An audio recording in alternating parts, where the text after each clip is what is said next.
And this proposed warehouse project will be located here on this 31-acre vacant lot near the Oceanside Municipal Airport. But it's the project's other neighbors, hundreds of residents who live nearby, who are voicing their concerns, from traffic to pollution to emergency access during wildfires.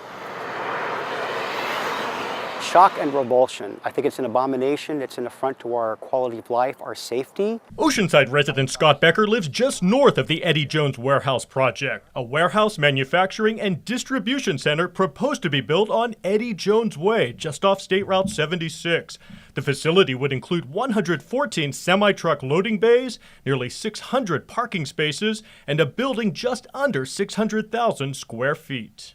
As proposed, it's just way too big. DCAC also lives nearby and has intense concerns over the traffic. We worry about traffic currently on a day-to-day basis. You can barely move at certain times of the day when the 76 is impacted because of people coming to and from the 5 and 15.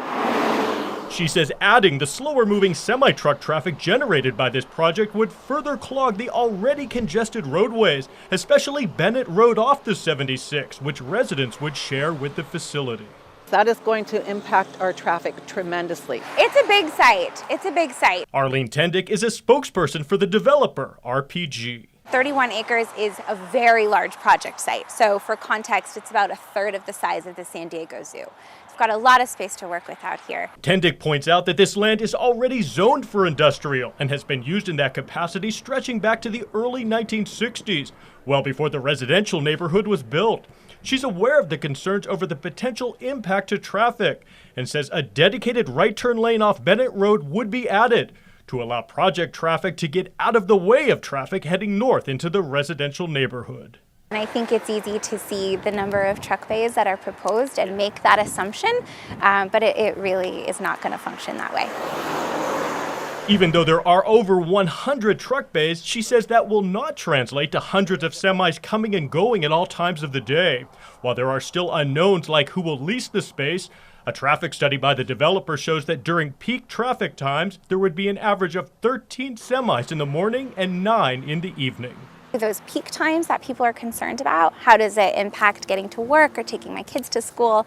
Those are pretty minimal, with 13 and 9 respectively. The fire issues up here, we are very, very concerned about. Residents opposed to the project also worry about emergency access, pointing to a 75-acre wildfire last year in their community, forcing some evacuations. There was difficulty with that, getting the emergency vehicles up the hill to us and those residents out. It'd be a monumental chore to evacuate. EMS, fire, just for ordinary house fires, someone calling 911 could be an issue. Tendick says that as part of the application process, the Oceanside Fire Department must first sign off. Fire has reviewed our plans, and that has not come up as a concern that's been shared with us. As for evacuations, Tendick says in the event of a wildfire, the concrete construction of the building would allow those at the facility to shelter in place. So we wouldn't have, hundreds of semi-trucks evacuating with the community at large.